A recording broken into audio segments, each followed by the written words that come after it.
Hello friends and welcome to my channel. Spellbinders Small Die of the Month is all about birthdays, and what better way to celebrate them with the cutest little critters ever. These sweeties have been placed on brushstroke backgrounds created with the Better Press of the month. I'll start off by creating the Better Press backgrounds. This registration template has a lot going on. I find it easier to have white cardstock underneath it so that I can see those color-coded outlines easily. This set comes with 4 different styles of brush strokes. Each one coordinates with a color. Working with fresh dye inks, the plates will be pressed on Better Press Pebbles paper. This is a soft gray and will look really pretty with the color combinations. For this first panel, I'm working with cotton candy, dark chocolate, paper bag, and caramel toffee. Even though there are some touches of pink to help brighten up this darker background, it is going to have a more masculine feel to it. Because I'm working with mini ink cubes and they're so small, I'm able to alternate the press plates and rotate my colors. If I were working with full-size ink pads, I'd be doing it quite differently. The spacing between the press plates would have to be increased. And even though I'm working with these smaller ink pads, I still manage to get ink on my template, which I like to wipe off with a baby wipe. I have experienced having it transfer onto my background, and I just don't want to take any chances.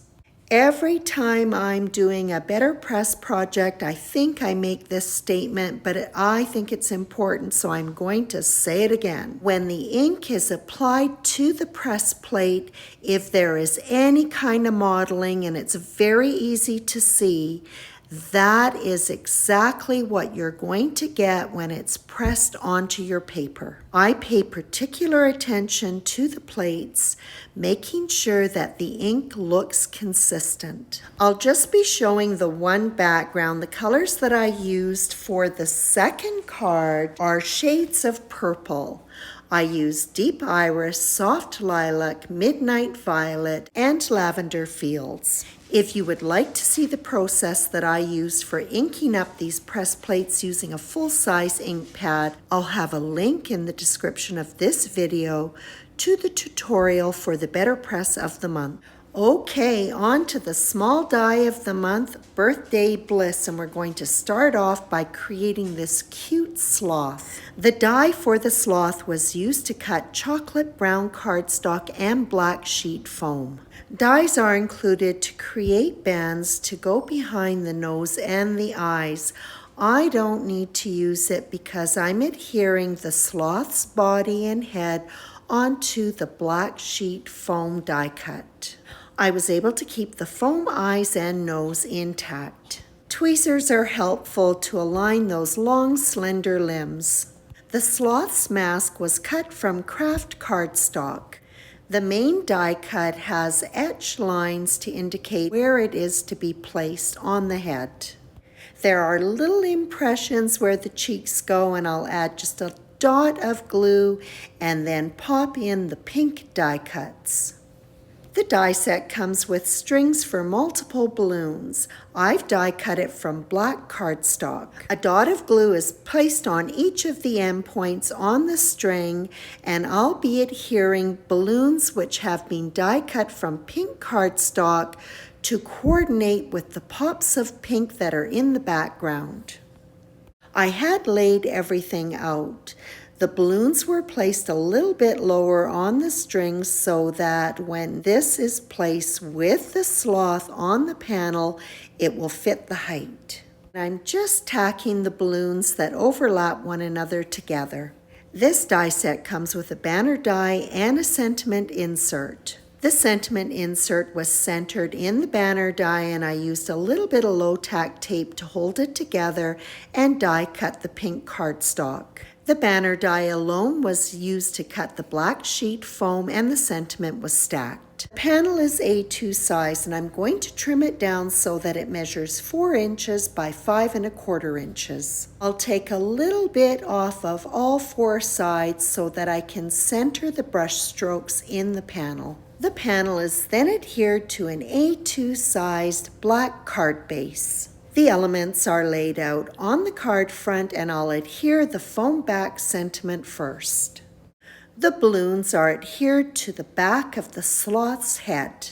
Adhesive is placed on the back of the foam back sloth and the balloons, and it is positioned on the card front. There are some highlight impressions on the balloons, and I'm just going to follow that line with some Nouveau Simply White drops. And I'll add a little accent dot at the bottom of each one. The sloth's eyes are lost in that dark brown cardstock. I'll give them some shine by adding in a dot of black Nouveau crystal drops. And that completes card 1.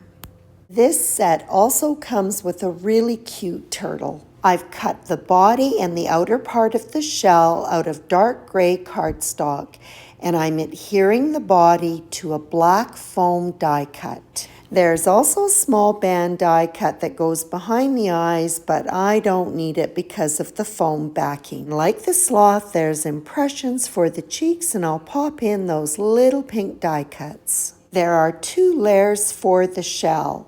The outer layer was cut out of dark gray cardstock and is going to be adhered to a base layer that is out of dark plum cardstock. I'll add my adhesive along the body and then set the shell on top. Because the body was adhered to a foam die cut, I'm also going to place a foam square at the top of the shell just to add some additional stability. And then I'm going to finish it off by adding I'm not sure if it's a ribbon or a flower, but it looks cute and it's going on its head. The die set also comes with 2 different sizes of presents. The larger one was cut from lilac cardstock, and I'm adhering a purple ribbon to it. The smaller one is out of purple cardstock. I'll just add a little line of adhesive and tack it down to the right-hand side of the larger gift box. And this gift box will be finished off with the same decoration that was placed on the turtle's head, but this time it'll be out of lilac. And I'll pop some foam squares behind the presents so that they have the same dimension as the turtle. The sentiment for this card was die cut from dark purple cardstock. The die cut letters are very fine, but I'm going to pop it on a die cut of the banner out of lilac cardstock, and the lilac is just going to peek through. And I want to keep the dimension of all of the elements that are going on the card the same, so it is going to be adhered to a black foam die cut of the banner. November's large die of the month comes with a really fun scalloped oval die. I'm going to use this to cut my brush stroke background. It'll be adhered to an A2 size card base, making sure that it is centered. All of the foam backed elements are laid out on the card, and I'll begin by adhering the sentiment. Next, the turtle. The backing paper is removed from the foam square and adhesive is placed on the foam die cut of the body, and it will be adhered just above the sentiment. The backing paper is removed from the foam squares on the present, and there's just enough room between the base of the present and the foam square to slightly overlap it over the turtle shell. And again, I'll add a little bit of black Nouveau drops to the eyes to give them some shine. I thought it would be fun to add some dot detail to one of the presents, so I'm adding random sizes of Simply White Nouveau drops. And that completes these 2 cards featuring Spellbinders Small Die of the Month Birthday Bliss. These critters are adorable and so much fun to work with. I hope you enjoyed this video, and as always, I appreciate your visit.